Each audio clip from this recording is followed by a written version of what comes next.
For the last 2 months, I have been turning to escapism to cope with the horrors of the world. Now, I know what that sounds like. Escapism is defined as seeking relief or distraction from difficult realities. And in this case, that is partially true. But instead of seeking distractions, I have been visualizing a way through the difficult realities of our current world. The genocides, wars, and unsustainable byproducts of capitalism and imperialism have ravaged our collective consciousness and left us far more wounded than we have ever been, in my opinion. Finding any means of escape is what we are used to.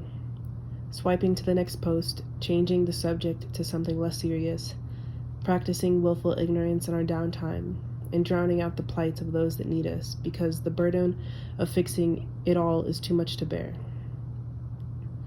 In the tune of James Baldwin, very few of us actually desire freedom because of that very burden.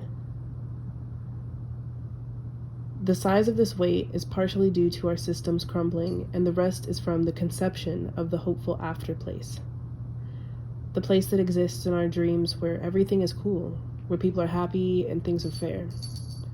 Some may call this a utopia, and while I think that term is correct, as it's desirable, it's also defined as imaginary. And when I think of the word imaginary, I think of a facade or of someone waking up from a daydream, coming to the realization that their reality in that moment was only their imagination. There's a negative connotation there. There's a sense of impermanence and illusion. And I would argue that this place to be conceived doesn't need to exist in an illusion, but in our true imagination, an imagination designed with every intention of existing. My days escaping and envisioning have been accompanied by exploring Afrofuturism, which is a concept, mantra, and state of mind that embodies this notion perfectly. It's the reason I have been thinking of the concept of space, literally and figuratively. Specifically, a space where we are not bound by the means that wish to oppress us. A space where we are not pushed into a corner. A space where there are no limitations on our autonomy, imagination, possibilities. A space where our voices echo our wildest dream. The wildest dream we ever had. A space where my power is a reflection of me and not a reaction to you. A space where we can drift in and out of our molds and take form to our imaginations. This futuristic longing is not futuristic, however. And this is why I love learning more about this movement and state of mind. It's as present as my breath, and it's my necessary oasis. Our necessary oasis. Because the world has evolved into its current state, controlled by the powers at hand, operating at its current pace, exploiting the powerful, and always hungry for more, I have to take this in, accept it for what it is at the moment, and let it guide me. I acknowledge my values and will do my best to educate myself against this common evil, show up to ward it off, and defend others in this quest. But at the same time, when I come home and the horrors, fears, and anxieties flutter and parade my mind, where do I go? This has been my question for the past 6 weeks. Where do I go to rid my mind of this evil? What brings me peace? One of my favorite musical entities, Parliament Funkadelic, helps answer this question. A way that they escaped reality, aside from lots of drug use, was the mothership. During shows, they would transcend the audience somewhere else by bringing in the coolest stage prop I've ever seen. Singer and guitarist Glenn Goins, with his commanding, sanctified voice, would summon the ship and get the crowd ready to go on this journey. I think I see the mothership coming. Yeah. Oh, land. Oh, I see the mothership coming. I see the mothership coming. Yeah.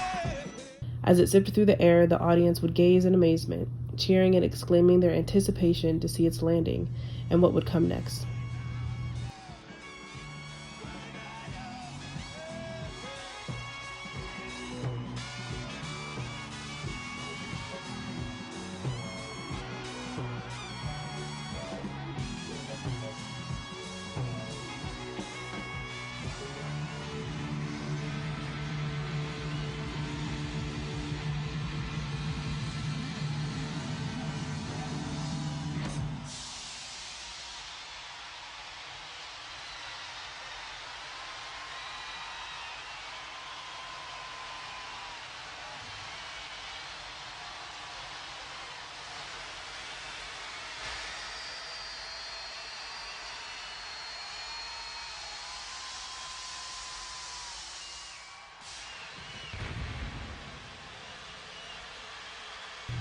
Once it landed, George Clinton would exit in an all-white suit and long, lustrous white wig. It was amazing. I wish I could have seen this live. I just fell out.